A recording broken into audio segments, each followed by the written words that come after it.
Where do I start? They say light imitates art. I'm trying to paint a picture. Paint a picture that's licking you scripture. I ain't just another nigga. Another nigga with a dream. It seems we finally made them all believe. A dream to be the reason we come to achieve. The life that we would all kill for, even die for. High score, so sick, so sick. Sick and tired of these little kids talking about shit. You're doing my job for me again this week. Awesome. Setting it up. Yeah, like honestly, Setting it up. the ICE Awards is a good look for us because we're gonna I'm gonna go get my fucking hair done. That's what I'm gonna all do. the top marketing and you whatever fancy, people. huh? Have to. They're gonna know us. Get my fucking nails done. Damn and right, shit. they're gonna know the squad Oh, kings, listen. Well, I mean, if it's our kings. coming, that's kind of a bit of a coming out party, I think. I think ICE so. Awards. Do we even know like the format of like? I was talking to the man. I talked to the man. Okay. We gonna figure that out. Okay, cool. We gonna be at the ICE Awards, people. That's right. Yeah. When are they again? June, right? June something. June 7th. June. See, she knows. She got I it do. marked on the calendar ready. Only because there were like two other things that I might have to go to. Like I might have had to go to Winnipeg, and then there was also maybe supposed to go to Miramichi for the Startup Canada Awards. And I was like, sorry, Dave, I already committed to interviewing Jonathan Torrens at the ICE Awards. That's happening. It's happening. Quick little name drops. Why not? We Yeah. like that. We getting there. Oh, totally. We getting there. We getting there. Indeed. We getting there. We getting there. Welcome everybody to the Changing the Narrative podcast episode deuce. Oh. 22. 22. There is a 22 That's what I was Savage. saying. This is 22 Savage. This is a fact. This is a fact. 22 Savage, not nearly as cool as 21 Savage. Not nearly as cool as the black man sitting to my right who goes by the name Dwayne Jones. And I'm from Art Pays Me and Glitterati Communications. And across from me is Lauren Sears LoLo. from Common Good Solutions and Placemaking 4G. And we about to start the show. Yay! Did I even say my name? No, you did not. Nope. Shit. I'm your host, Terrence Taylor. This is Changing the Narrative podcast. Is that good? I love it. Okay, because I messed it up. But that's okay. That's all good. What we gonna talk about today? What do we usually talk about? We talk about race. We talk about Kanye West. We talk about gender. All the stuff. All the juicy stuff. Mm-hmm. All the It's things coming that. out today. What we talking about today, Lauren? The Kanye aftermath. Mm-hmm. A little bit. A little bit. And then we're going to be talking about gender and sport. Some interesting stuff that came out. Did I miss one? So those two. This is the two main ones. And then we have questions because Yes, we have questions we this have a- week. Because bless you people, you gave us some responses. So, Thank you. about to be here. Thank you to everybody who followed our directions. Very much appreciated. Well, Yes, indeed. We can't answer, hard. We It's can't hard. answer fan questions if the fans and listeners don't send us questions. So they did what they were supposed to do. Now we both do what we supposed to do. Where do we start? Our week? How was your week? Yeah. How was your week? What'd you do? So week was just the same as it has been since I took on this fashion show craziness. Just work, day job, come home and obsess over the little details that most people probably won't notice for my fashion show. Tuesday I said that's my basketball night. I was like, I'm going to ball regardless because I need some exercise. Damn right, baby. But what ended up happening was I was like, damn, I got too much work to do. I honestly, I just can't. Like, there's like this deadline pressure, so I ended up not going. Oh, sad. Yeah, I didn't put myself first. But you know what? That's part of it. Sometimes I'm in a season right now that I know after May 19th, I can take care of myself. Okay. So I put it that way. But then the very next day, like you guys doing your gym selfies and all of that kind of stuff. Talking about going to the gym in the last episode. I'm just like, I need to exercise. I need to sweat. Facts. I was like having dreams. I don't even like to sweat. I'm a guy who likes to work out. You know, I don't even like to work out. I should say. I just, I consider myself an athlete. So, it's been weeks since I did anything to sweat. And I was like having dreams of going for runs. And I don't even like to run. This is unacceptable. So I was like, fuck it. I must do better. Zeke, let's go. My dog, I just said, yo, we're going for a run, bro. Yeah. We just went for a run. How'd Zeke feel about Wednesday that? night? He loved it. He just loves to get out the house. So He's like, finally, I'm waiting for you to tell me that we're going for a run. Thanks for taking me on that adventure. Exactly. We did 2 more runs this week. So I'm like, Blessings. after doing it, I just felt so energized and fired up. My mood improved. Hey. So I was like, why can't do this to myself. I gotta exercise. So the moral of the story is. Moral of the story is get your fucking ass off the couch. That's a good story. Yeah, that's a good moral. Let's go, Lauren. Fair enough. How was your week?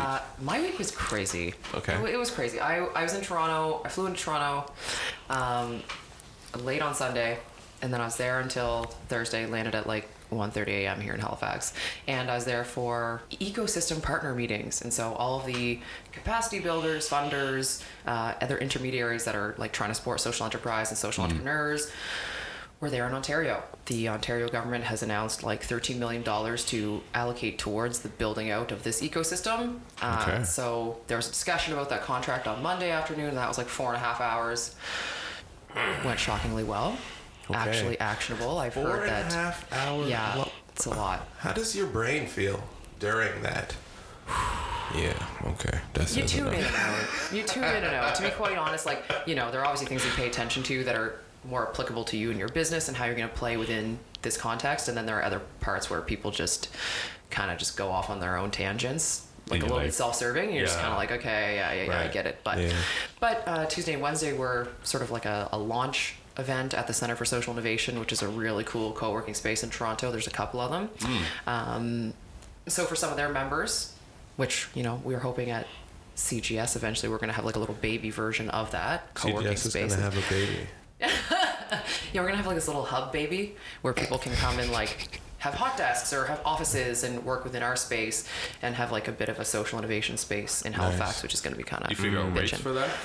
That's what we're working on right now. Okay. Yeah. Oh, listen. You want it. I think. Oh, absolutely. But Yeah, I you really want think it. that demand's gonna outstrip supply. So I'm hoping that we'll get the 3rd floor of the Kennard Street office up and running at some point because it's a pretty cool space too. Yes, I love it. Yeah. Oh, it's beautiful. So yeah.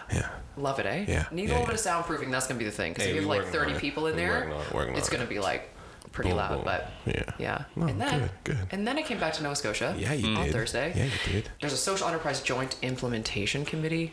So about a year ago, the province of Nova Scotia and then like the social enterprise sector co-launched a strategy and a framework with actual actionable items Okay. to say this is how we're going to help grow this ecosystem.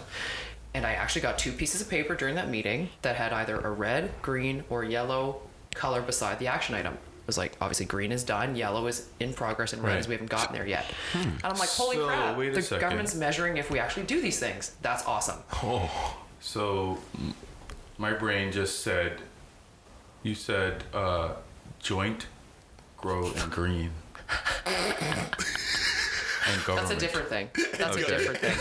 That's different. Somehow they all go different. together. Sorry, I just threw that completely. But I would want to be on that implementation committee too, so that's different. You're paying attention, Dwayne. That's all that means. It's good. It's good. It's early and you're paying attention. It's beautiful. I dig it. So yeah, we were just talking about like working groups within those pieces of that framework, like who's going to work on the money piece, who's going to work on the capacity building piece. So again, very actionable, which is positive because we're obviously doers. Nice. Yeah, we like to talk about it, but like the fuck done. do shit. And then yesterday morning, I presented with Dave Upton about succession planning at the Canadian Council for Small Business and Entrepreneurship Conference that was at Dow. So that was kind of cool. Bunch of policymakers, academics, tried to make some jokes. I don't know if they could like come out of their academic shell enough to laugh. Okay. So that was like tough room. Yeah. But anyways, and then I closed off the day at Craft Beer Fest at the Forum. Oh, So that was fun. Good. that's nice. That was Good fun. for you. Yeah. Good. What about your week? My week was it was really good actually. I am settling into this space in which we are recording. We will now be recording in this space for the remaining time of the summer. Wow, that's not the way I wanted to say those words. I'm here courtesy of Host Often and Sid Kozansky, and he's putting me up. Official sponsor. Yeah. So technically this would be an official like sponsor. So now we should like do this more often Yeah. because it's working. We're on episode 22. We got our first sponsor. Yes. Milestone. Woo! Cheers to Clap that. it up for the squad. Clap it up for the squad. Gang, gang. So yeah, I've been moving in and settling into this new location, setting it up, making sure that I can work. I got TVs and shit, in see that. speakers, and I can listen to tunes and create in an environment. There's an office over there. I was gonna say, you guys can't see that, but it's like ridiculously organized. There's like dream boards and shit on the walls, basically. There's a reason why I've gotten to this point. Absolutely. Because when I get in the bag, I'm in the bag, and I'm in the bag now. Yes. And the remainder of the summer, we're gonna get to everything. It's overdrive mode now. It is. We can't slow down now because the summer's about to get here, so we just gonna have to turn up. I went to Peggy's Cove. Oh. Marina and KO and we went yesterday on an adventure. Yeah, amazing. It was beautiful. I never been to Peggy's Cove before. Never been What? there? Never been to Peggy's Cove before. Never been. You're 30 years old and like half Scotian. You haven't been to Peggy's Cove. Well, no, technically I have been to Peggy's Cove. Okay. So. But not to enjoy it. No, I was there yesterday. Yeah. Okay. Up until I've this point. No, I'm up just until surprised. this current point, Yes. I've been to Peggy's Cove. So I had a beautiful time at Peggy's Cove. Good. Went and checked out the Neon Dreams street performance. Oh, yesterday. nice. They were down on Argyle Street. That was cool. That was a cool time. Canuck Trading, Max. Yes, Max. I don't want to butcher his. I know, I can't pronounce his name either. Okay, I'm so not even- Sean, I murked Sean's last name last week. I'm bad with names, but I be trying, yo. So I hang out with Max. Got to peek around Canuck. That was a pretty cool spot. And just building. Just trying to be as much of the plug as possible.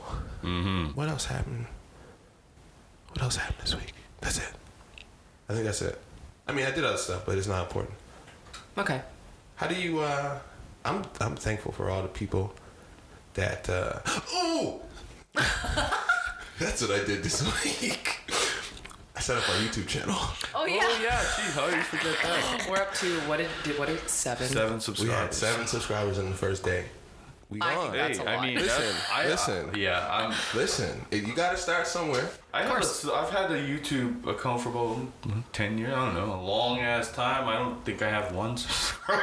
I'm gonna subscribe to Dwayne's page So because we have- that's a sad story. I'm gonna hook you up with the subscriber, Dwayne. Nah, yo, we have a YouTube channel. We got our full episode from last week is up. Yeah. Yay Trolls the Narrative. Get to the YouTube channel, check that out. From now on, we'll be putting full video versions of our episodes up on YouTube, which is fucking incredible. I'm so happy that that's happening.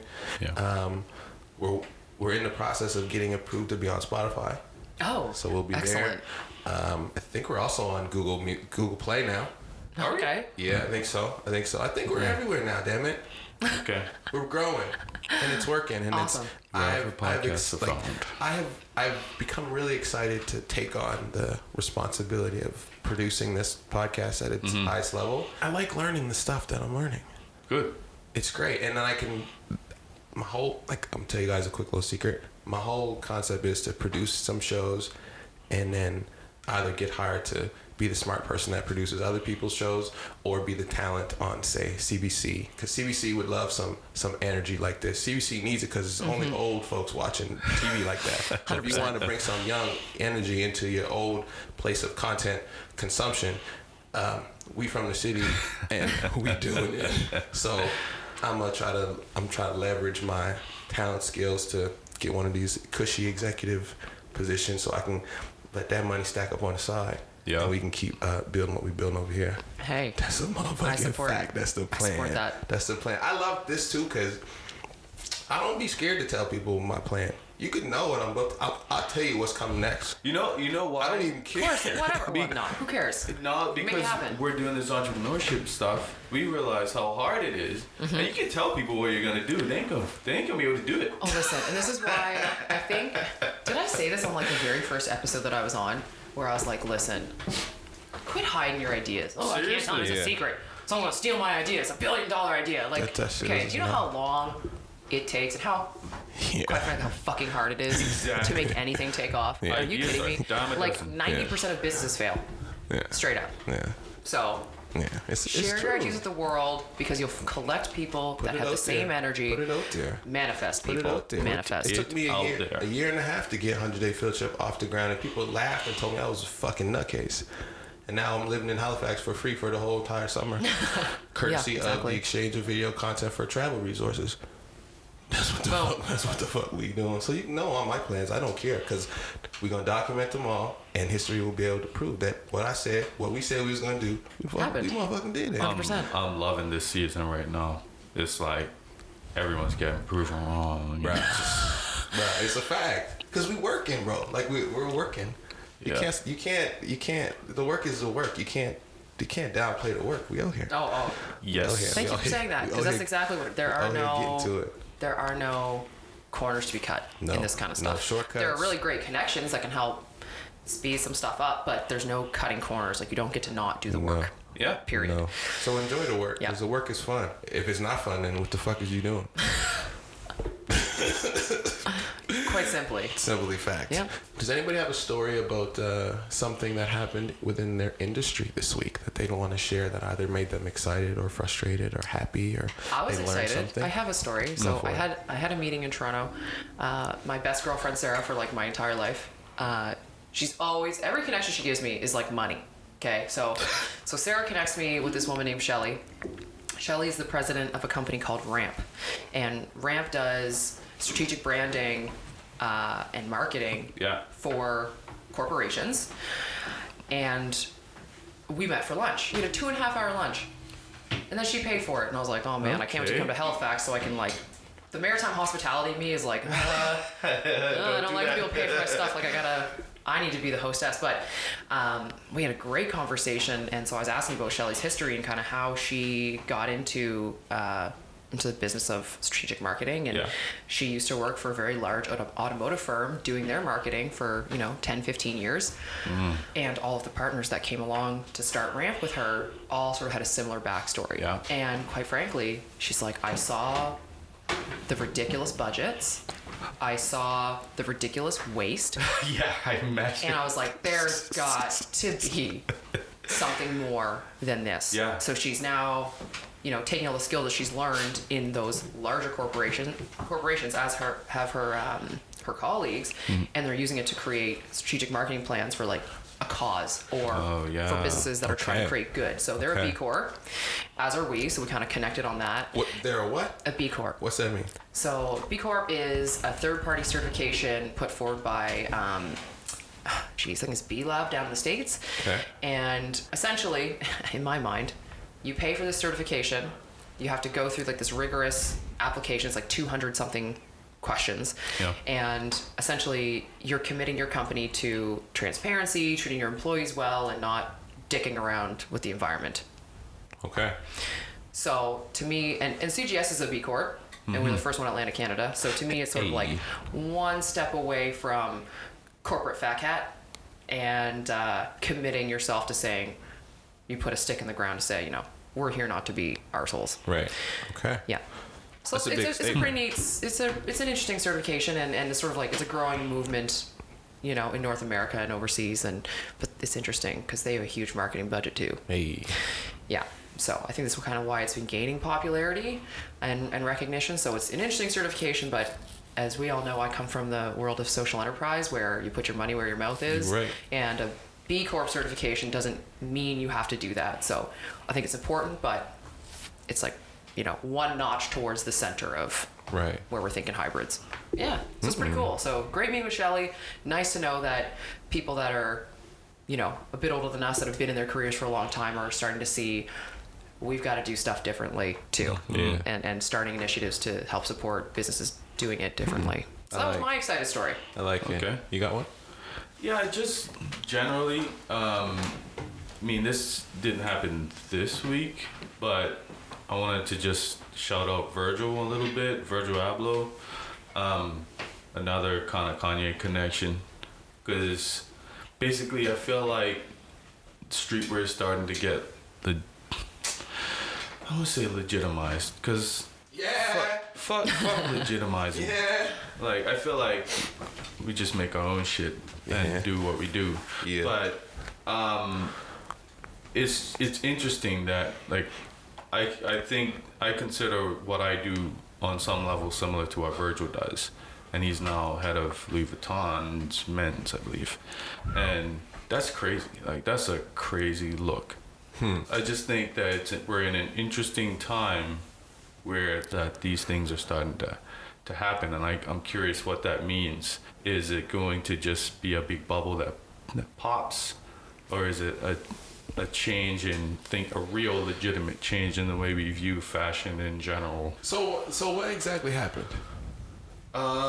Typically, this is the type of position that it's a luxury fashion house that hired Virgil to lead their men's division. Okay. And typically this goes to like your typical like high fashion, usually white man, usually probably European or something. And they have like a refined traditional fashion background. Okay. Whereas Virgil went to architecture school and does streetwear for the most part, but he does very highly conceptual things as well, and his streetwear is generally pretty conceptual. He's polarizing though because some people think he's trash and he's more talk than whatever. How long has he been at Louis Vuitton for? It just happened like maybe a month ago, something like that. Oh, okay. Because I saw T.I. did the interview with the Breakfast Club following the Kanye, like the Ye versus the People song. Yeah. And he had a very colorful, fun-looking Louis Vuitton jacket on. And that's why I'm asking if this is a Virgil-inspired thing yet. But you're starting to see some of this high fashion stuff not look so... hoity-toity. Right, Yeah. like really fun and bright and silly, and I think a lot of that comes from hip hop. That's what happened. Basically, streetwear started to make its regular appearances on the menswear circuit, particularly at these big fashion events. All the street photos are people in Supreme, Balenciagas using hip hop inspired things. And so what's been happening is high fashion has been poaching from streetwear because they saw this movement happening. But then Louis Vuitton took it to the next level by hiring someone from streetwear. So interesting. Yeah. Is it my curiosity is, they just hop in on the trend and then they'll throw them out, and don't feel like it anymore, or is it just but is that streetwear edgy high fashion going away, that you would get rid of someone like Virgil? I don't know, but the whole argument is that it loses its edge if it becomes mainstream. Fashion mainstream, yeah.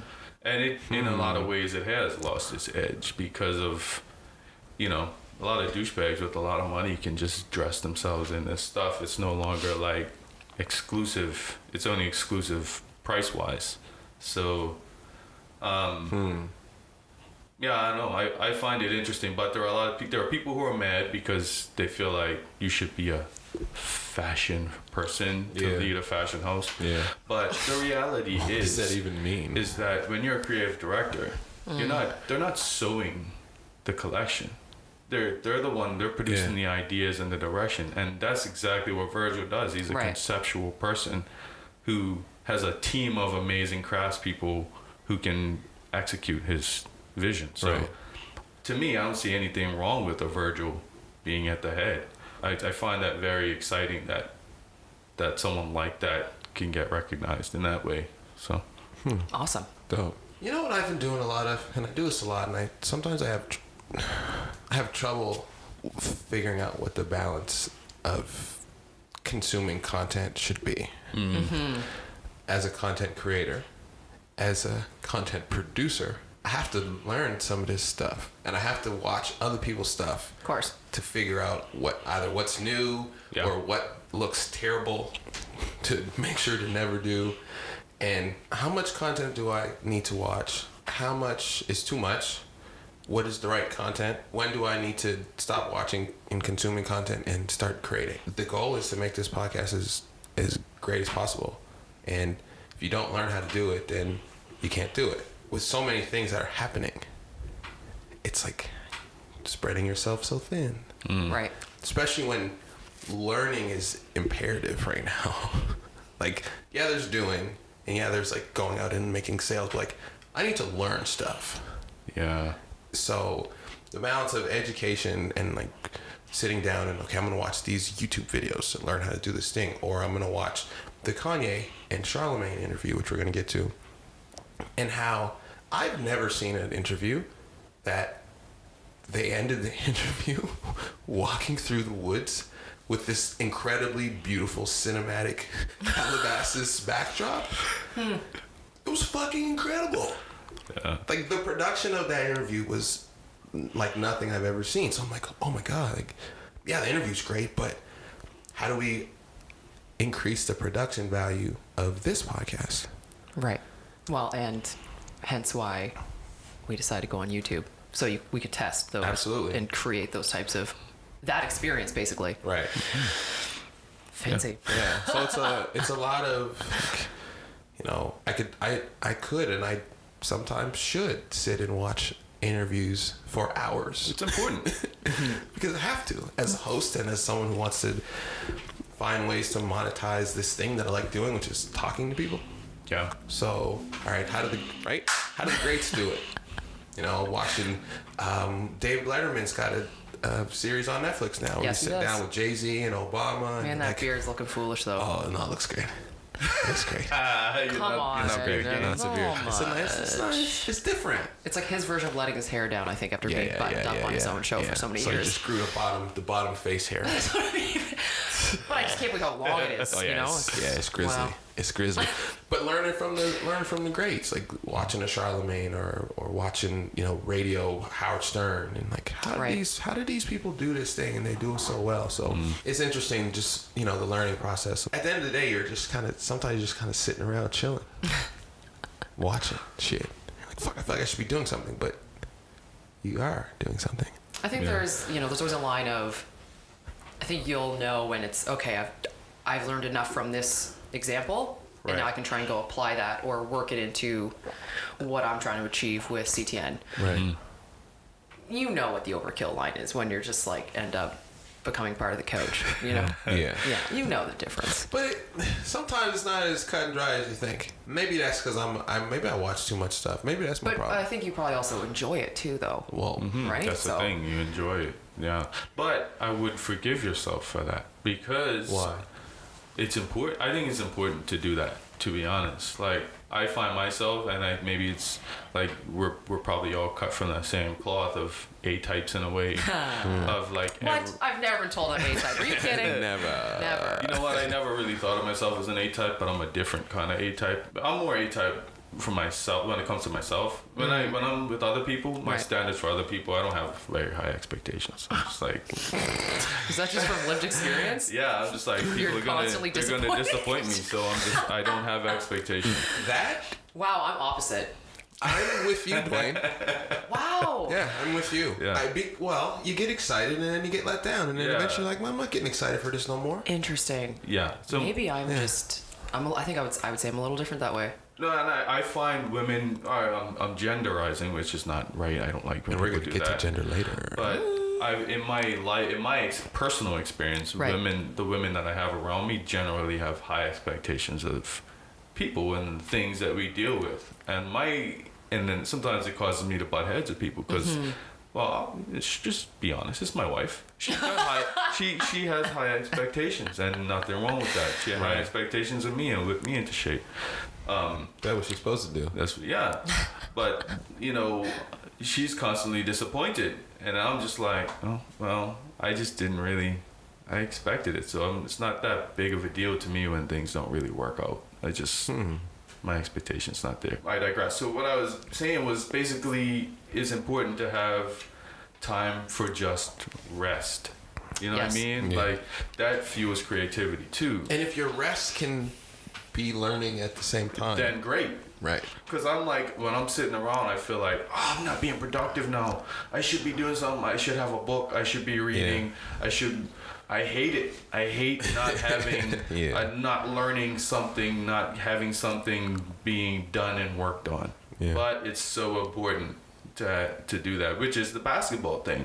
Right. Yeah. I need to just go and play because I can't just work 24/7. Even if the work is watching a movie, because that is work for me sometimes. Right. It's research, you know. I admire you guys that are just constantly learning. I get. Thank you. I'm at this point where I just want to do stuff, and you know, like I said, I share a house with a man that is constantly learning and has always been like that. He's like a fucking encyclopedia, like not a joke. And so I was mentioning this to you guys earlier, where you know Dave comes to me and says, "Yeah, it might be time for you to go get your MBA in community economic development," and I'm like, but I don't want to have to go sit in a classroom again. The thought of that makes me want to vomit. Yeah. Because I'm doing stuff. Yeah. So to sit back down in a lecture and then like do homework and write a paper and do a test, like, I don't know. I know it has to happen, so I've kind of like gotten over myself in the last 36 hours when this was first put upon me. And I'm gonna do it. Ooh. But I'm gonna have to. I'm gonna figure it out. But at what point? Golf clap. But you're like, how much do I balance? Like, how do I balance that? So thinking about, first of all, this particular MBA is only offered at Cape Breton University, and you could do it over. You can do it in a couple of flexible ways. None of those are like virtually by distance, which I wish it would be, because then I feel like I could. Yeah. Still work and also do this at the same time. So I'm totally gonna go in there and negotiate how many classes I really have to take, because I have 2 freaking degrees, and I've been working in social enterprise and community economic development for 1.5 years now. And by the time I start this MBA, it'll probably be closer to, you know, next year, so 2.5 years. Yeah. And I feel like I should be able to negotiate my way out of some of that crap. Yo, you can. I did that for my master's. Can I tell you a story? Okay, fingers crossed. Lacey actually got into King's without graduating high school. Whoa. She got accepted to King's. Wow. By putting together the portfolio of the things she's done outside of school. Shout out to King's for that, actually. That's crazy, Shout out to Lacey, but shout out to King's too. Yeah, she put together this really, really dope portfolio and was like, I want to come here. And they were like, all right, cool. Wow. Is this the Lacey that has reached out to CGS by recommendation of Terrence Taylor? Okay, I'm really excited to talk to her. Squad, yo. By the way, that's my team. Super pumped. That's my team. Well, man. listen, her idea, I'm obviously gonna get behind 24 Strong. Are you kidding me? Women empowerment and all these kinds of things. Yeah, girl, we're gonna go. Shouts to Lacey Keon for being a fucking superstar. And I'll get back to you tomorrow, kid. Because yeah. She is only a kid too, by the way. She's 19. She just turned 19. What? She's a baby. That's what I'm saying. Her and Alfred are the future. I'd be feeling that way. Like them two is like powerhouse young people who are doing shit like for real. I fuck with them. What's our first topic, yo? Get into it. So we're gonna talk about the aftermath of Yeezy. Okay, I think when we left off, Kanye had just scoop to poop. He had released those songs, and he had been making a lot of wild comments on Twitter and MAGA and all of that stuff. And he hadn't had the Charlamagne. The Charlamagne interview didn't come out yet. It didn't come out, but it was recorded on the 18th, I think. It was recorded before he went on TMZ and all of that stuff. And TMZ happened after we recorded our thing. Yeah. So that kind of changed perspectives a little bit, I would say. For sure. So if you're not familiar, he went on TMZ and he Can we play the clip right now? Yeah, we'll just play the clip right now. Yeah. I don't think people necessarily understand what happened last week with the Make America Great Again hat. What are you trying to do with the message you're sending?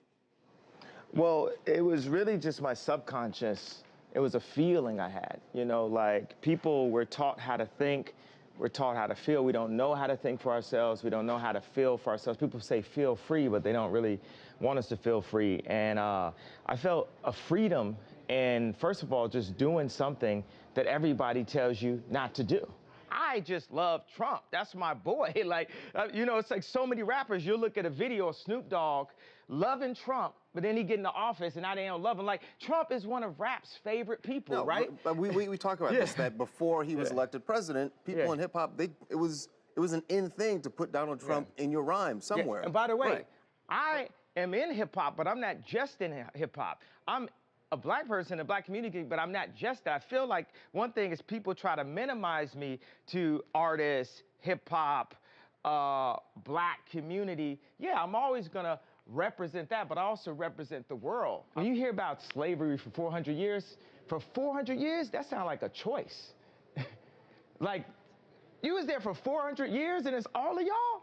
You know, like, it's like we're mentally in prison. I like the word prison because slavery goes too direct to the idea of blacks. It's like slavery, Holocaust Jews, slavery is blacks. So prison is something that unites us as one race, blacks and whites being one race. That we're the human race. Do you feel that I'm do you feel that I'm being free and I'm thinking free? I actually don't think you're thinking anything. I think what you're doing right now is actually the absence of thought. And the reason why I feel like that is because Kanye, you're entitled to your opinion. You're entitled to believe whatever you want.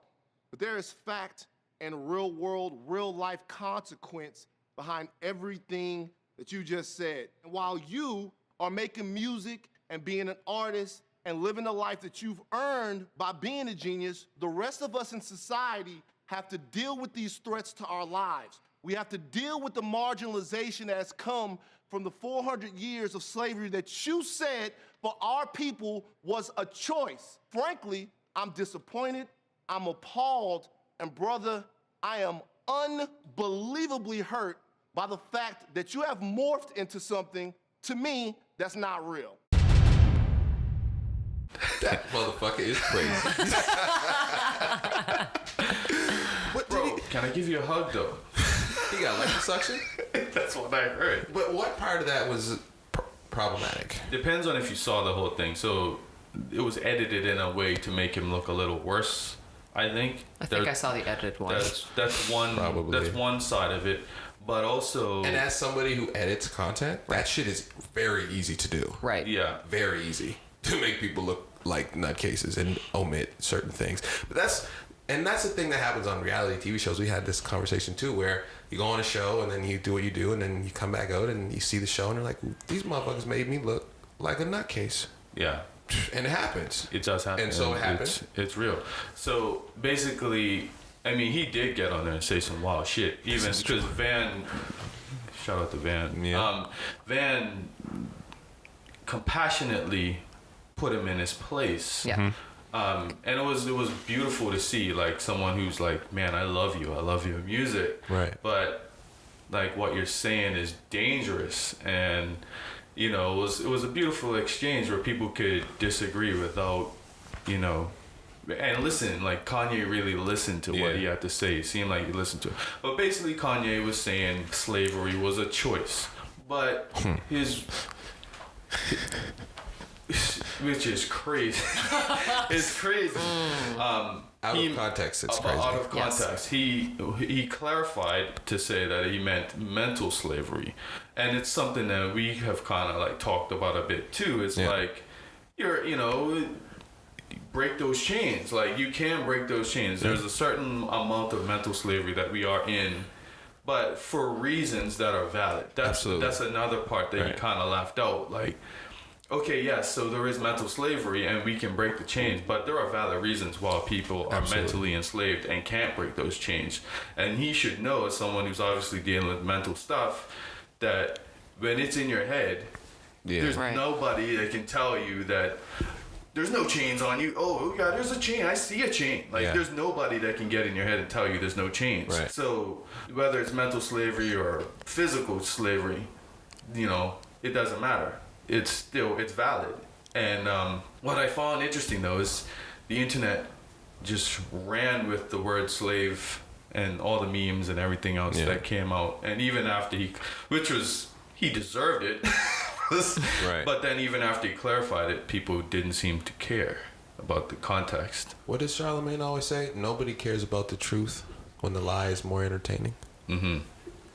Or the whatever story or whatever clickbait piece of whatever you can take and run with. And that brought me to the very interesting juxtaposition of the Charlamagne interview, which was a one-on-one sit down through the woods, talking on Kanye's 300-acre property in Calabasas. I thought it was very interesting how the change in dynamic A man is in his safe place with somebody he trusts, who's able to have a conversation and articulate further some of the things that he tweeted about. And that's the first thing. A lot of the stuff that's tweeted, let's be honest, no one can really prove any of their points in 140 or 280 characters. Yeah. Twitter is evil for that because all Twitter is clickbait. Every tweet is clickbait. So if you can't elaborate on your points, then people can take the snippet of what you said and do whatever they want with it. So, I found that the Charlamagne interview was cool because it elaborated on some of those things. But then you also see how the man walks into a room of however many people. It's also TMZ. This is a man with mental health issues and anxiety issues, who we know says things that he probably shouldn't say when put on the spot, and then he puts himself on the spot and says some wild shit. Yeah. So I thought it was very interesting, the different dynamics of communication that existed, whether it be Twitter, whether it be one-on-one sit-down conversations, whether it be in a room with an audience and people staring at you and you having to kind of turn it on and perform. Yeah. So I thought the communication was cool to see how in different spaces different things happen. Yeah, I think Andrew Schultz might have said it, but I kind of relate to Kanye in that context where he said Kanye is the type of guy that he needs like time to process things, and in that Charlamagne interview one-on-one, he kind of had that quiet to take in his thoughts and ask him a question and you see him thinking before he says anything. Yeah, right. But he puts himself in situations like that TMZ thing where no, he can't do that. He's gotta like spew off the top. Right. And what comes out might be ass. That happens often. It happens a lot to him. And Twitter he obviously is like that on Twitter. He's just like spewing bang, bang, bang. And it's like, it doesn't make sense. It's dangerous stuff that he's saying sometimes. Right. But like at the end of the day, I don't think Kanye is working against. He seems like he's still like about peace and love, but he's got some challenges, some personal challenges with communication. Which I think is an interesting conversation. And I think a lot of us have some challenges with communication these days. Lauren, you've talked about. It's the thing that I talk about most. Like I sound like a broken record when I talk about it, and it's something that I speak to so regularly when I'm coaching. Mm-hmm. Because I started coaching when Facebook was born. And year over year, I've coached at least 2 teams a year for the last 10 years. Whether that be really young girls, like before they hit junior high, or just as they're hitting junior high before they get attitudes. to young women now that are, at their eldest 23. Mm-hmm. So I've seen volleyball games and tournaments go from hanging out, braiding each other's hair, and like women bond by touching, right? Like we're touchy-feely creatures, and we talk to each other, But that is how it works, right? So when you withdraw from that and you don't go there, and you only, and I've seen this at dinner, and it is like the thing that drives me nuts. And I'm not even an old lady, okay? I'm only turning 29 in June. But I guess maybe I'm a bit of a purist when it comes to this kind of thing. But if you're at dinner with someone and they're Snapchatting each other, texting each other in the same house, they're texting each other, they're sitting no further away than we are right now. Instead of looking each other in the eyeballs, right, and saying it is what they have to say. And it's been really challenging in moments where I have girls come to me, because that is how I coach.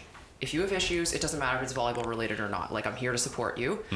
Because I know that sometimes asking parents for those things or other people in your life can be really hard. And so I'm I'm obviously an invested party, but I'm not your mom. Okay, so I'm not going to shit on you. I'm going to try and help you out. But the number of times I've had a question come to me to say, so-and-so has said this or is doing this. What do I do about that? Have you tried talking to them? No. Why not? I don't know how to start that conversation. So you start the conversation by saying, Terrence, we need to talk about blank. Right. Because I felt like this when we had this. Right. When you did this, whatever. Even with that recommendation, Uh-oh. And I've said, you can't do this via text. No. You need to do this in person. Yeah. And I know it's going to be uncomfortable. Yeah. Life lesson. This is how I always start this conversation. Life lesson, kids. Okay? This is not just volleyball. This is life stuff. Yeah. They won't go do it. And it just And gets did worse. things get better? No. No. Yeah. They didn't get better. They got worse. So I think that ability to have essentially the balls to go have a conversation and know that it's not going to be pleasant. No one likes confrontation. Get serious. Right. Because it's uncomfortable, but you Right. need to like sit in that discomfort and learn from it. So yeah, I have the biggest soapbox in the world to stand on when I talk about that kind of stuff, because I really truly think that 90% of the world's problems will be solved through better communication. Yes. I would agree with that too. How do we get to the point of actually doing that, though, in a world where we don't actually have to? Because we can just text and DM and never deal with shit if you don't actually want to. I think it depends on whether or not you want to. Like, how connected do you want to be to people truly? You know, I invest a lot in my relationships, and I don't keep people around that I don't feel invested in. Right. And people that aren't willing to communicate with me, then we're probably not very close, because how do I really know you if we can't Right. Talk. Yeah. Talk the real. Yeah. Have more conversations, people. Yeah, I Put your think phone down. as much as I hate to say Uh-oh. thank you for Trump and that That's I like that Kanye did that bullshit. Say it. I like the conversations that have come out of all of this. And I feel like, I mean, we kind of needed the system. The system has to break before it can Be repaired. Be repaired. Yeah, for sure. Because I think, you know, we've been walking around with, you know, what do they call it?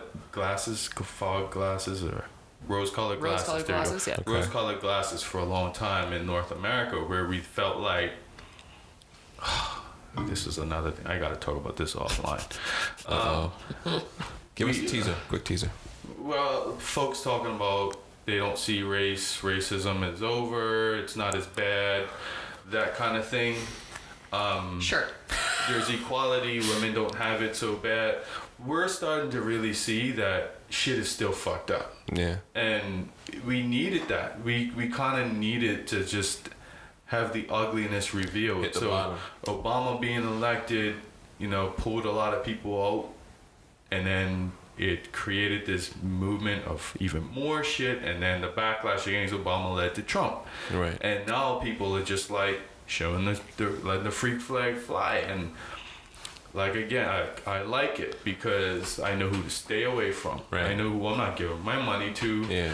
You know, and the people who want to do better are starting to, but haven't necessarily done better, are starting to see, oh, there is some validity to what these people have been saying all this time. It's not just paranoia. It's not just, Right.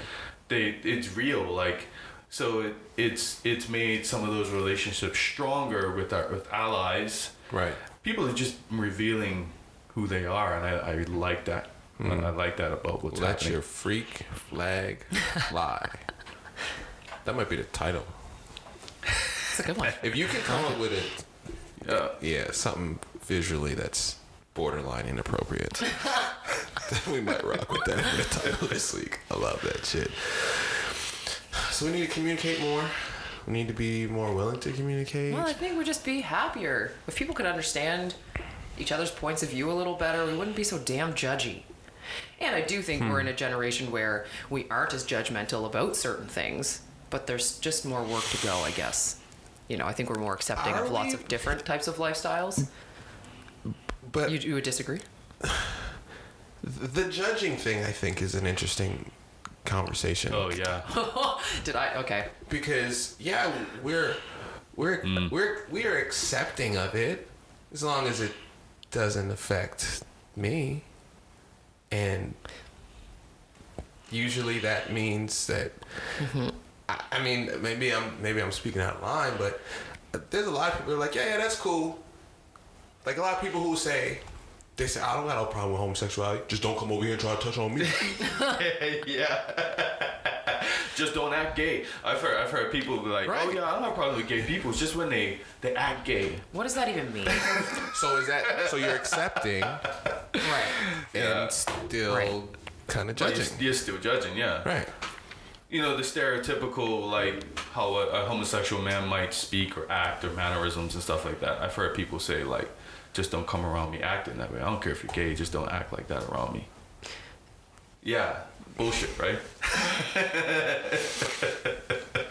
I don't know. I think in a generation where our validation is, our worth is validated by likes and other people's opinions of us, I don't think the judging is going away anytime soon. Yeah. That's a fair enough comment. Until our worth is seen as valuable off a That's line. right. And that's why your young ladies are on Snapchat, because they're getting validated by... Oh, 100%. And do you not think that's the people. saddest thing to me? Yeah. That is sad as shit. Yeah. I think it's pathetic, and I think it's horrible, and I detest the fact that 9 and 10-year-olds know that that's how value is counted. Yeah. I'm scared for them when the 9 and 10-year-olds are 29 and 30. Exactly. And they're in our positions becoming the future of our cities and the world. And they've been brainwashed for 20, 30 years to believe that what somebody double taps online is important. Or if somebody unfollows you, then it's a catastrophe in life. Like, yeah, you're probably not going to even see that person in real life. So, like, did it really matter? Nope. Right. Well, I guess that's why I feel so attached to coaching, and even if they don't learn it in the moment, and I've said this, I'm like, you know what? 10 years from now, when you're as old as I am, and You sound old when you say that shit, I know, though. I'm not even 30. It's ridiculous. I'm an old soul though. Good. Yeah, it's kind of ridiculous. But somewhere, I won't even be close to the girls that I've, coached. And somewhere, Lauren will have this wave of self-satisfaction when a kid that I coached finally realizes, I remember that one time Lauren said this thing to me, and it's true. Because I'm right about these things. and I tell them, somewhere, someday, I'll know that you learned that lesson, and I'll be very self-satisfied. Yeah. Yeah. Well, we got to put the messages out there, because if we don't teach them, who's going to teach them? Exactly. Who's going to teach the young ladies and the young people of the world? Speaking of young ladies, Yeah. there's a soccer story that's kind of fucked up. It's interesting. Yeah. I don't really know where I sit on it, but what's her name? I think it's Stephanie Labbé. Share it with us. Let me look this up real quick. Yep, her name's Stephanie Labbé. She was the goalkeeper for Team Canada at the Olympics a couple years ago. Yeah. So she's a very well-regarded soccer goalie.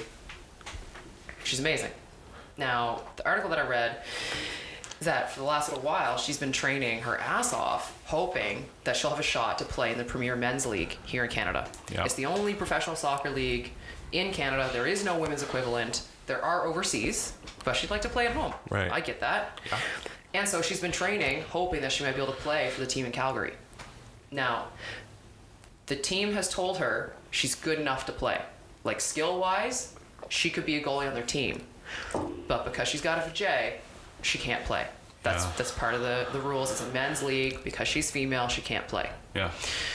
Now, she hasn't gotten all sour about it or anything. She just said, okay, I understand. I'm a woman. That's unfortunate. And she said, it's really unfortunate because all the guys have accepted me. Like, they've even added me to their team chat. Yeah. Whatever, WhatsApp or iChat. Yeah. And they're really welcoming. But, management has said I can't play because I'm female. So Yeah. I thought that was interesting. Where do you sit? I get it. I'm on the fence about it because if she wasn't as skilled, well, obviously she doesn't deserve to play. Yeah. I guess I view athletics as like skill-based. So if you have the skills and you're able to compete, why not bump her into a men's league? Right. Yeah. Like, why not adjust the rules? Like, if she's Right. good enough, I think it's different if she's like, I'm a woman and I should get to do it because Right. gender equality or Yeah. gender parity. But if you're not as skilled, like, screw off with that. But if the team has said, we want her to play, she's good enough, then I don't know, what's the danger in making an exception? She's also a goalie. Soccer's a little less physical than, say, something like rugby or football where she could get rocked. Right. Just because her body mass is smaller, likely. Right.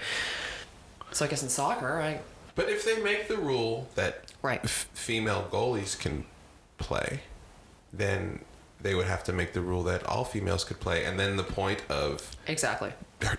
some person who's not built the same as this Right. group of men, and she gets laid out. Yeah. So I can see it from the, like, I'm like, cool, yeah, let her play. But then if somebody else comes along and maybe they don't fit the mold of how this fits on her exception, then that And could maybe- be a slippery slope. And maybe that's why they've just been like, no. Yeah. But does that matter? I mean, I'm just putting Yeah. a hypothetical. Yeah.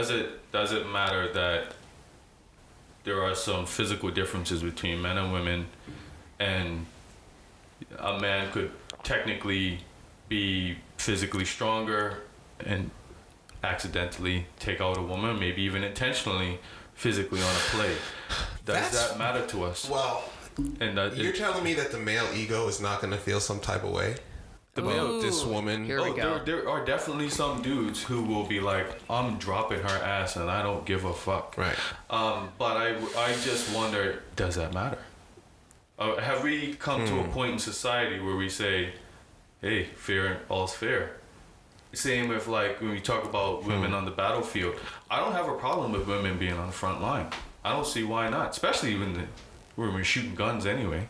Who cares? Yeah. I feel like if a woman wants to go on the front line and protect our country, Right. Have at it. salute. Yeah. I don't, Because I'm not doing it. I'm not doing it. You know what I'm saying? No, me either. So I kind of view sports in the same. I play basketball with some women, and they're able to compete, and they're able to compete at a high level. So, Right. but there are physically, I do sometimes catch myself where I might like go full speed into a 200-pound man. I'd be like, okay, I step around Right. to 45 or 50-year-old woman who's playing with us. Right. You don't want to be that guy. I don't want to be that guy. But there's some guys who don't have a problem There are with some being that guys guy. who don't care. Yeah. Interesting. But is that something that if women are expecting to play with men or wanting to play with men, that is a very real risk? Yeah, and that's exactly what my point is. Like, these women don't want us to go easy on them when they're playing with us. And I don't defensively. Physically, I do in terms Right. of what, when the elbows are down and all that stuff. Right. Yeah. But like, I don't go easy on them at all. And they don't want to. And I think if you sign up for it, you're probably the type of competitor. Because she said too, I think she wants to play with men because for the Olympics for the next year or whatever, it would keep her skills sharp or something. Right. Well, yeah, she's had to be, she said in the article, like, even just training, thinking that I might have an opportunity to play with these guys, I knew that my game would have to come way Right. up. And because of that, my hands are faster, they're stronger, I'm reading differently, I'm reading different plays more efficiently, and I'm saving balls that I never would have Right. Yeah. training with just women. Right. Because she knows she has to be up in Right. this caliber. Yeah. It was interesting, when I was in my fourth year of university, I was going to a national team tryout. And at the University of Winnipeg, we had a men's volleyball team and a women's volleyball team, and the two coaches are quite close, Diane and, oh my God, why can I see his face and not hear his name? Larry. And Larry offered to me, like without talking to Di, said, I know you're trying out for the national team, you wanna come train with us? And I was like fully on board, Yeah. right? I was ready to go train with the guys, and Di kiboshed it. Why? Oh, she was like, what if you get hurt? Don't be an idiot. Like, you go up there and you're blocking men. Like, so blocking in volleyball is different. Like, men's and women's volleyball is a bit of a different sport. Women's is much more strategic than men's. Men's is more of a power game. Okay, And so right. if I'm up there and I don't jump quite as high, even though I jump really well, you want to go break a finger before you go to national team tryouts? Like, that's just foolishness, right? And so I think Larry was disappointed. I was kind of disappointed too, but I get it. Like, to me, it would have been a bit of an ego thing to be like, yeah, I'm going to play with the guys. Yeah. And from Di's perspective, I totally get it. I've got my stud player going to national team tryouts. I want her to be at her best, not injured from foolishness Right. because she thought she Right. had to go prove it Yeah. against the men. So I get it. But at the same time, like, I kind of wanted to do it. Yeah. No, But again, for steel my own- sharpens steel, yeah. though. So I agree. Fair. I disagree. Like I feel like if that high level of training could take you to another level, then go for it. take that risk. How does the gender conversation differ from, say, you've got a 6-year-old kid who plays basketball who's now playing with 10-year-olds? So when you're talking about that age group, it literally is no difference in my experience, because physically, you know, some of the girls are bigger than the boys at that Also point. true. The Right. boys haven't hit puberty yet, so they're not, like, the girls are Right. even starting to develop a little bit at 10. Yeah. Right. So, like, physically, there is no real difference. Okay. However, I find seeing, like, my girls that I coach and the boys that are the same age group that I'm around, mentally, the boys have been in sport mode because of likely how society has pushed them. Mentally, they're just in it. So they're naturally more competitive. Some of them have certain skills that the girls don't have. And the girls, they came into basketball a little later. So some of them, it's their first time playing. So, but then I have a girl that was on my team who trained with the boys sometimes that we had, and she was the more skilled of both teams. Right. And it's because her mom, who was also an athlete, just put her in early and works Right. with her. Right. And like does one-on-one drills with her and all that kind of stuff. So, you know, it's like if you put that same mentality into a female at the, you know, especially at that age group, it doesn't really matter. There's no physical difference. The women, the girls actually have an advantage in some ways. Yeah. So that's a false equivalent. It's a then. false, yeah, it's Okay. definitely false. Okay. I don't think they really need to be split up at that age group, to be honest. It's just mentally the boys are more intense because of the way they're socialized. So at what age do you think There we go. there should be that separation? Right, there we go. Is it the I think puberty line? I think the puberty line. If you're concerned about the physical differences, if you don't think the physical differences are an issue, then never. Interesting. I wonder. You know? So what I know is that, and I don't have statistics, but this is commonly known, that girls fall out of sport a lot earlier than boys. And I wonder why part of that is. I think part of it is body image issues. Okay. Part of it, I think, again, boys are socialized to be more physical, Right. more so than girls. Okay.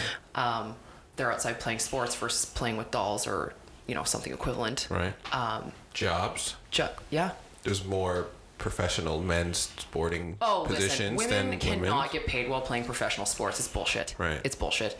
Like, look at WNBA players. Yeah, it's a joke. And that would probably be one of the longer That's probably one of the better. standing Yeah. professional women's leagues, and it's still shit. Yeah. And like, what's the viewership like? How Yeah. much is it promoted? Like, not. Yeah.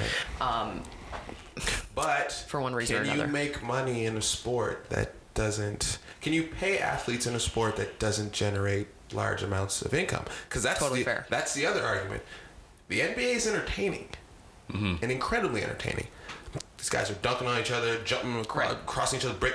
And so there's that physicality piece. Okay. Right? So what are we valuing? Are we valuing the physical impressiveness Equality or entertainment? Right. Right, but what do we value? You know, if we go back to volleyball, because I think it's a bit of a different sport. Like I said, men's is more power. You don't see rallies. There are not very many rallies in men's volleyball. Really? No, because it's just a big Who can jump the highest and hit the ball the hardest? hardest, exactly. Yeah. And how fast can I do that? Yeah. Probably within 1 to 2 plays. Yeah. So seeing a very long men's volleyball rally is like an exception. Interesting. But in women's, there's more strategy. Right. Because we don't jump quite as high or hit quite as hard. So you've got to be smarter and faster and have actually Right. more endurance Okay. than men's. And so you'll see 1 to 2 minute rallies, and those are ridiculously extensively long. Yeah. I'm talking pro or Olympic type of events, but it's amazing to watch who can keep jumping that high, hitting that hard, making those savage plays, Right. you know, and just outsmart the other side. So is it more entertaining to see 2 or 3 plays in a smash or a 2 to 3 minute long volley. But it depends on the viewer, I guess. But I've talked to men that actually prefer watching. Well, okay, watching women's volleyball is also whatever. The jerseys are kind of cute too, but for that reason, because they value the strategy over just the power. Because it's like, okay, I get it. You can jump up and hit the ball really freaking hard. Like, what else can you do? Right. What else you got? Sort of thing. So I don't know. Yeah, I kind of like think I would like both too, because it's almost like, if I make a basketball comparison, I like watching those people who's like taking 50 dribbles and crossing people up, but I also just like seeing LeBron dunk on people too. Of course. What's not to love? Or score. What play did you show me from last night to win the? LeBron hit the Like a I'm just gonna take half-ass. I'm gonna take this moment to let Raptors fans know. As a Canadian, I appreciate the Raptors. I appreciate that we only have one team here in Canada. They're not that good. I don't care how many games you win in the regular season. They're not that good. Kyle Lowry's not that great. DeMar DeRozan, he's cool. He's like a knockoff baby version of Kobe. Like a hard knockoff. Wow. I think he's great, but if we were not in Canada, we would not hype this team the way that we do. They get to the playoffs every year and they get slapped all over the place. Did they really get slapped around this year? They're 0 for 7 against LeBron James and the Cleveland Cavaliers in the last 2 years. 0 for 7. Okay, well. Sweep, and they about to get swept again. That's too bad. But I love the Raptors. I love all people that love the Raptors. We are the North, but y'all need to win a playoff series. That's all I'm saying. If you can get past the King, which you won't never do. So for Raptors fans, you're not gonna get no wins until LeBron either goes to the East or he leaves the NBA. And I'm just being honest, y'all. I'm not even hating. Just check the stats. Just facts. Check the stats. They just need a little bit of reality, I'm talking to the fans now. Oh, I think they just.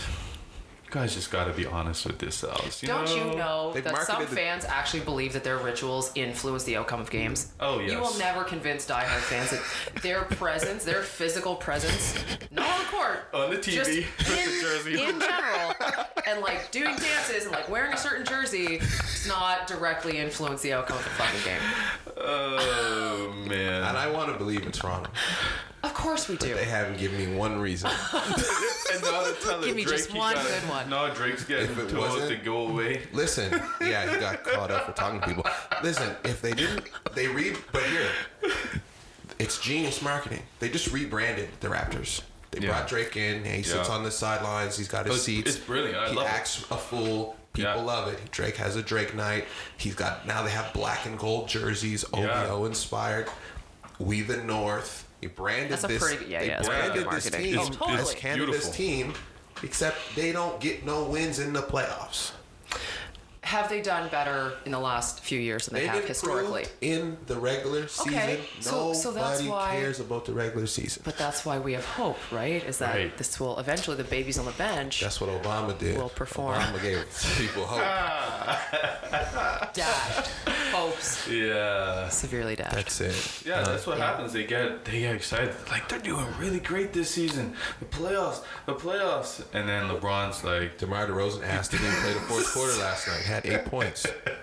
You're supposed to be the premier superstar. You ain't even playing in the game in the fourth quarter against LeBron. He hits a game winner and you're not even on the court, but you're the man of. Get the. You don't even. Yeah. You gotta show up in playoffs. That's just a general rule. Yeah. That's why you gotta turn it up. That's why they about to get swept for LeBron to be sitting waiting. Yeah. And who thought? I know we're not really a sports podcast, but Philly's playing Boston. People said Philly was gonna. Philadelphia's gonna make it out of the East and go to the finals. They're about to get swept too. Experience in the playoffs is key. Yes, it is. It's a whole different beast. If you're not ready for it, people get excited over one or two little things and then they lose all concept of reality. But that's an interesting topic we could maybe talk about some days. You mean like knowing how to step up when it comes to the important moments? Because that, I saw that too, where people talk, the Cavs haven't had the best season, or this team hasn't had the best season. Boys not playing for the regular season. They're gonna play well enough to get to the big show, and then they're gonna turn it on. Cleveland is fourth this year. in the East. They didn't care. They're about to sweep the #1 team. Get the fuck out At of that here, point man. in your career, you've also got you've also have body maintenance to do, right? Yeah, right. So of course, the young Bucks Raptors, you know, They're having fun. They're young. They got fresh legs. right? They're finishing prematurely, right? But you gotta maintain and go the distance to the end. You have to. You gotta keep pumped till it's finished. There was no other way to put that. Listen, Get serious. don't But leave that her experience, dissatisfied. that's lived experience, You right? go fast and hard, then you take some slow. Never mind. If you go too hard and go too fast, you're gonna blow your load too quick. I think the Raptors blew their load too quick. But, you know, they had some really great performances in the regular season, so. Hey, they had some good But it doesn't performances. matter until the playoffs. You gotta be able to know when to step it up. Yeah, That's so what she sometimes said. you gotta give. Yeah, sometimes you gotta give that B grade because you don't want to give it all. Doing enough. You don't want to Doing just enough. get there, but sometimes you gotta come with the roses. You gotta have the candles lit. Yeah, You gotta lay yeah. the whole everything out because it's a moment in time that's special. Yeah. So you gotta capitalize on these moments and make sure that the people don't forget what you laid down. Do we have another questions? Yes, I was Yeah, gonna questions. say, we're at the final segment of the show, which is the first time we get to do that this week. Yeah, so we And actually we're sticking to topics too. got I know. our Q&A. So, this is from at par. I can't roll R's. There you go. Yeah. Actually, I never know people's real name. Is her real name Parvati? Yeah, Parvati. Parvati. Yeah, there you go. That's better.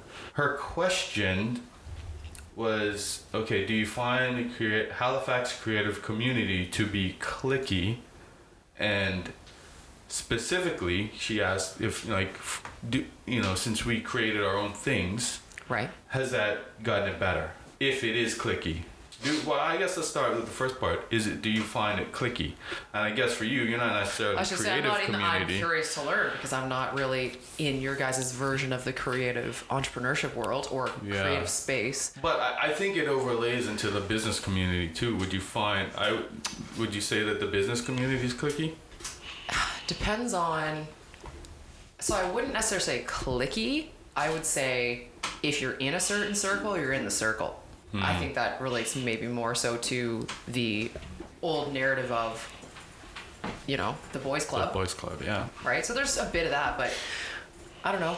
We've been making a kind of cool circle over on the side that people kind of want to be a part of. So it's. But is that the circle? Depends on what you want to classify as the circle. If you're talking about money, like investors and people that have been long-standing business people in Halifax, I'd say it's harder to get into because you have an access point. Right. With the P4G boys, we're getting to have conversations all the time that those more typical, old pale stale kind of guys Old pale stale. All right. are like, huh. What are you doing over there? Yeah. Okay, that sounds interesting. You guys are young and fired up and obviously doing stuff Right. and have maybe a half legitimate idea. Mm-hmm. Which we're like, it's course we legitimate. do. We're going to Yeah. prove that shit. Damn right. And you're going to be willing to pay for it. Yeah. Just watch. But, yeah. you have to have access into those types of circles. So now that we have something that's maybe of interest to them, yes, I would say they're mildly more accepting. Mm-hmm. So what's it look like in the Show creative proof. side of that? Because I've heard this conversation, and I actually thought about this when it started, and I wondered how would this develop. You mean the podcast in relation to the creative community? I'm referring to the Halifax Social Network. Ah, okay. Oh, okay. Because that started off small and intimate Yes. and Very insular. could have been viewed as cliquey. Sure. Absolutely. And then it grew to 3 to 4 to 5 events. Yeah. And now I feel like they can't control how many people want to be involved. So It's only controlled by space. right. It's confined by space. Right. Yeah. So initially I was like, okay, is this another one of those cliquey things where it's just, this group of people only hanging with this group of people, and then it's growing to be the exact opposite of that. Yes. So I'm intrigued to see kind of what it becomes, because it's called the Halifax Social Network, which sounds very inclusive, Yeah. and it feels like it almost has to be. But then does it lose the essence of maybe what it?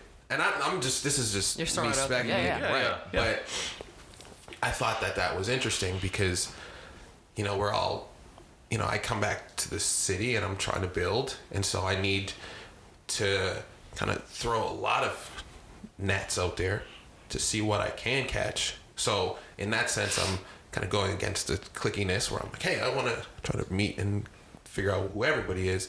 But once I wean those who don't exist or who don't belong within my space, am I then just kind of creating my own clique? Yeah. Well, yes and yes. Because I've been thinking about that too. Like, I used to hate that whole thing about...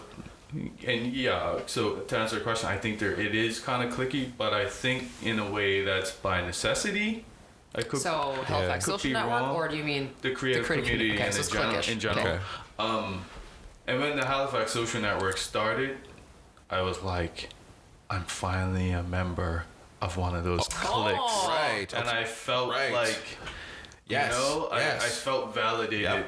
And I know I shouldn't want external validation, but it was like, this is a highly curated group of people that they've noted were doing interesting things in the city. Right. Particularly like social influencers types. Right. So that's why I think the social network name, I could be wrong, I'm just speculating. Right. But everyone who was there were people that, a lot of them I met at Be Human. Be Human was like doing this thing where they were a clothing brand. They were amassing all of the local influencers to help market their brand at one point. Mm-hmm. They didn't realize when they invited me that I actually had a brand. So it kind of came out. It's like, oh, I knew you had a brand when we brought you. Sorry, and I was like, it's okay. Yeah. I'm not here to compete. Right. You know, I'll help support you guys. And I think that's very interesting too, that you weren't there to compete. You're about support. So even within our cliques, we do seem to want to help people. Yeah. Help other people in their cliques. I think that's the story we keep hearing, is that there's just little pods of creative people who don't really come out of their shell and out of their space, and they just work with those same people, and then we all see each other on Instagram, so like we know that you exist, but where are we seeing you out in public? Exactly like you said, being invited to the Halifax Social Network, you were like, yes, I made it. I've been accepted by the people who say what's cool. Yeah. Because I've been feeling like I was outside of it. Right. Right. And then you get in it, and then, you know, it's that interesting, like, how do I be in a clique without feeling confined or, like, elitist over those who don't? Okay, so then, because what I'm hearing is, so to me, a clique, you can't really get into the clique because they don't open the doors to other people. Okay. In the case of the Halifax Social Network or others, I think you can have preferences of the people that you work with, and that's like your close circle. Right. But if you're willing to have conversations with other people and invite other people in, are you a clique? Well, yeah. Or is there just a group of like-minded folks that aren't necessarily cliquish, and we can bring other people in if they would like to be in? And I think that's I think that's the goal, is to bring Halifax together. Yeah, I think that's what it probably naturally evolved to, because I'm assuming, I know like the first group was smaller, and then the next one was a bit bigger, because naturally, and me too, like I started saying, you know what, you guys should invite this person, and I'm sure probably everyone there had that moment where they're like, you should invite this person, and then that person gets added to the list, and then I think by the time they did the third or fourth one, it was like, there's no point having a list anymore. Right. It's basically who clicks they're going first. Yeah. Who wants to come? Who's this is They had to open it up because it just got too big. I'm assuming. Right. So to answer Par's question, did we answer the question? That's I only say that because that's my peeve. When you ask a question, someone like dances around the question. Well, no, I want to say, like, my point was, I think it is cliquey. Yes. Yeah. And I feel like when I created my brand, it did get better because then people like Be Human started to pay attention. Right. I see. The other creative people, like I've had creative directors here from agencies, for instance, say, Dwayne, we should grab coffee. Right. And I'm like, I never had that before. You motherfuckers didn't give a shit when I was sending my resume out. Right. Right. But now, do you think it's different now because you've done something? Yeah, exactly. Now I've done something. Yeah. I've shown that I have value outside of just an online portfolio and a resume. Right. So now people are interested. And so there's going back to Kanye, there's a little bit of that. We kind of have to realize that we are in more control than we think we are. Right. Instead of waiting for people to come save us. Right. So there's that. Yes, there is a clique, but sometimes it happens because, like we've all said, is we don't want to work with people that we don't trust. Right. And that we don't know they're going to deliver a certain quality of work. And how much time does it take to build that relationship to create those types of to know like I can count on this person? Yeah. And if it takes time to build that, and then you build 6, it takes you 5 years to find 6 good people. Yeah. Why would you then let other people into your space? So they don't want to just let me. I'll use myself as an example. Right. Some random black dude from Bermuda who says he's a good designer. Right. They don't want to just let me in when they know they've got this dude or woman that they have a great relationship with who already does great work. There's no reason for them to invite me in. So that's why you get excluded from those cliques. Right. You know? Sometimes. Yeah. I hope in the best sense of that. Yes. Yeah. You know? Yeah, no, I found something similar when I was on the island, and just based on the fact that these people have known each other for 30 years, and I'm some new black guy from Nova Scotia / Las Vegas who's got some delicious food and you should work with me. Yeah. Same exact conversation, and they're like, I don't really know you like that, bro. So like, all right, I understand how it's difficult to kind of get into that clique. So then you say, all right, well, I'm just gonna build my own shit. Yeah. And through building my own, that will attract the type of people that I want to be within my space, and then I kind of develop my own clique. So I agree, it is cliquey, but I think that a lot more of the cliques are realizing that we can win if we work together. Yeah. If we Definitely. click up. Yeah, we made our own clip. Yeah. You know, like I got Salita now in the event space. I got Terrence in video. We got a gang of photographers. We got you, business development. You know, the list goes on. So, and I told Par, you know, you're in our clique too. You know, like. So you're CTN. What up? Yeah, you got CTN. Love it. CTN click up. So and then she also had another one though. Good. Well, it was more of a conversation we had, but it's a question that I've had other people mention who are also listeners of the podcast. So it relates. It's basically, how do you find your one thing that you need to go after when you're a creative person or even a business person? How do you figure out what that thing is? As a creative person, I vote. Do whatever. Do all the things. That's why I have the Adobe Cloud. I can edit photos, create graphics, edit videos, produce a podcast. So are you saying that you need to try stuff to figure it out? I say do. I told the kids when I talked to Graham Craig, do a bunch of shit. Yep. Figure out what you actually like doing. So there it is. You got to try a bunch of stuff to try and figure it out. Because that's been my journey through this, thinking, okay, I can talk. I can probably do some sales. And classic sales, like folks that make commission, that have quotas, that have targets, and they're just like, I'm just going to win. And I can measure how quickly and how much I'm winning based on the dollars that I'm dragging in the door. Yeah. That Never, like, got me off on sales. I quite frankly didn't, that financial drive of like just count the dollars, it didn't get me going. Now the relationship piece, getting to talk to people, develop that transformational relationship and hold those cards, that made me feel valuable, and like that's what I want to do. I want to go have the hard conversations, and I'm going to make sales as a result of that, but like as a commission-based salesperson, that never really got me going. So but it's trial and error. It's a journey. Like, I don't think at 18, anyone, I shouldn't say, that's a general statement. Yeah. Majority of people don't know what the hell they want to do when they grow up. Facts. That's part of what I talked about yesterday at that succession planning conference, the presentation. And you kind of got to fumble your way through it. And like, it's a journey. You need to It sounds be okay cliche and with corny the and shit, journey, but it's true.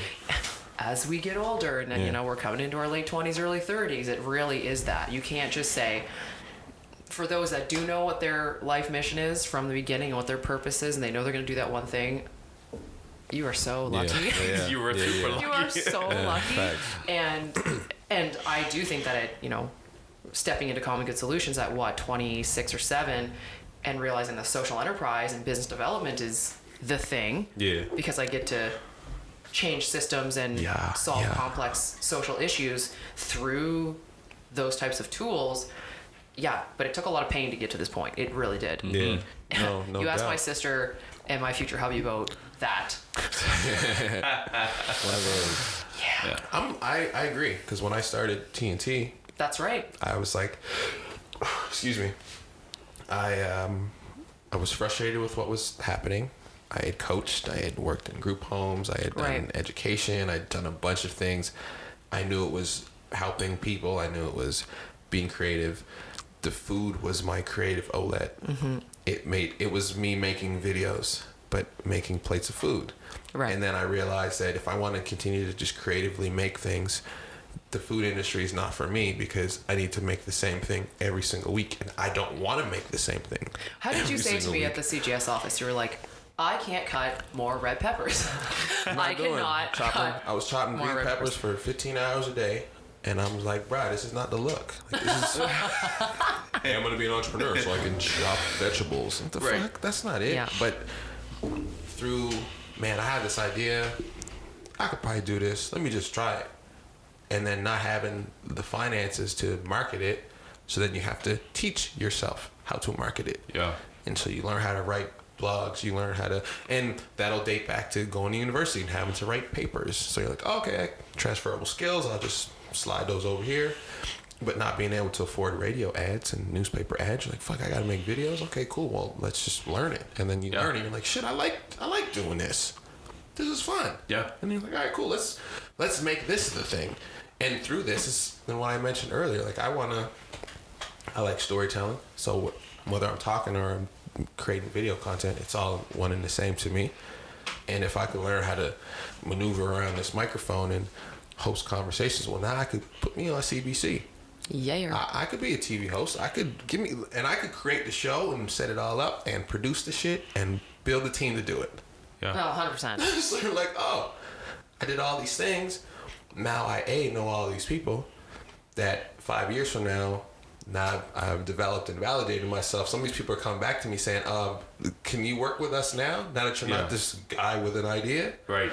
Oh, okay, cool, yeah, no doubt. So do stuff and then identify what you like doing. And if there's 3 things in there, then cool. Do those 3 things and figure out which one you enjoy and find the time to learn one or disregard one and focus on another.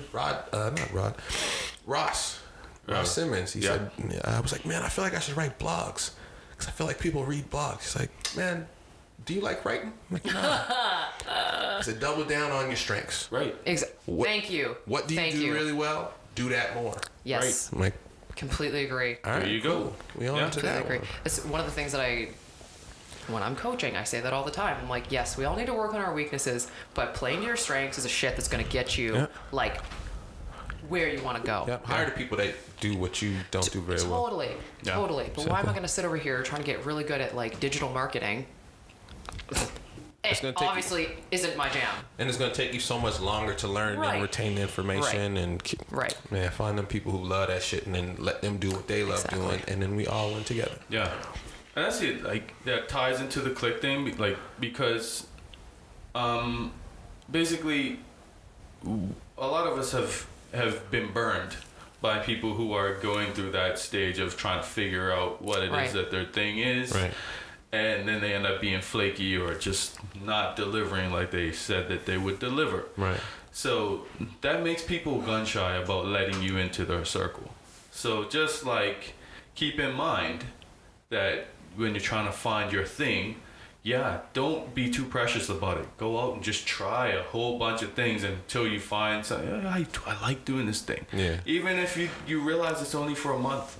And then go into the next thing. And learn something. That's okay. Yeah, extract the information and the knowledge and the lessons from whatever it is you did, and then take that transferable knowledge and apply it to the next thing that you're trying to do. Just don't waste other people's time when you're doing that. You know? Facts. Yeah. Also understand that, yes, you got to be patient with yourself to develop a certain skill set. if that's the thing that you're really passionate about, you have to earn it. At the end of the day, Yeah. you have to earn it. Take a lot of which is work. why we were all closed out of circles until we did stuff to say, yes, we actually can demonstrate that we Yeah. can walk the talk. Yeah. And have now given, demonstrate that we have these skills. So, Yeah, that's for but sure. what about the people that are so married to what they think their purpose is in life and they're just not good at it? What about that? That is a tough one. That's tough because I've often thought maybe I'm just not a good designer. That's why they don't want me. Yeah. And then what did you do to get past that? Well, I got a master's degree in information management. Okay.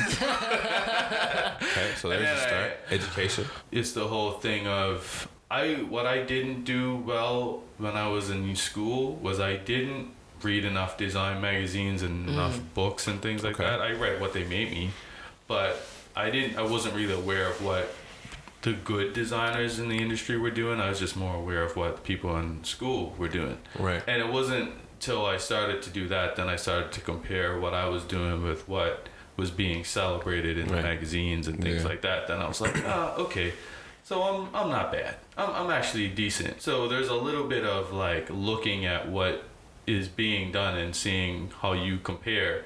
That said, some people have rose-colored glasses when it comes to their own work, and they don't Right. realize that they're just not that good. But there's just a reality. Like if you've been banging away at this for a certain amount of time, and your life is now in the toilet because you're not getting the progress you need.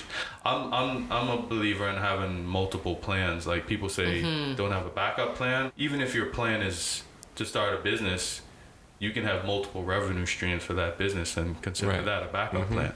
So I'm just like a believer in having like different things that you're trying at least. Yeah. Because if that thing it's not working, then you need to try something else at least. Yeah, no, for Yeah. sure.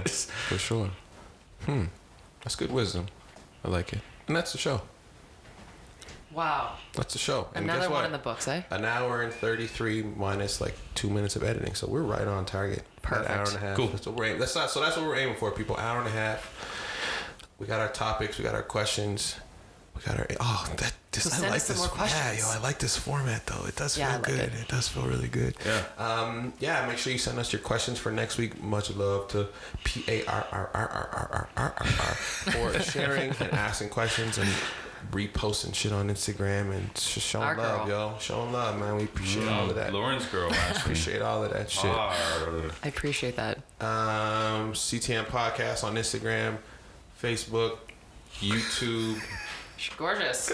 It's about to be on Spotify in a minute. Apple Podcasts. We're still on Stitcher. We're infiltrated. Yo, we're everywhere. Wherever you can stream, listen, watch, consume content, just type in Changing the Narrative, and we'll see you there. I go by the name Terrence Taylor, Terrence J. Taylor on Instagram. Watch TTM, TerrenceTaylorMedia.com. Hyundai Field Trip, host often. We working. Moments and Culture's on his way. Shit, we out here in the bag. I told y'all I was in the bag. I'm not coming with the bag. Lauren, where they find you at, yo? At Common Good for All and at Placemaking 4G. Common Good Solutions on Facebook. And what? At CTM Podcast? CTM Podcast. CTM Podcast. At Art Pays Me on Instagram, Twitter, and Facebook. Boom. And please get some tickets for Moments in Culture. Moments in Yes. Culture, Support your boy. May 19th? May 19th. Halifax Central Library, 6 to 9 p.m. Yes. Where to get the tickets at, Pablo?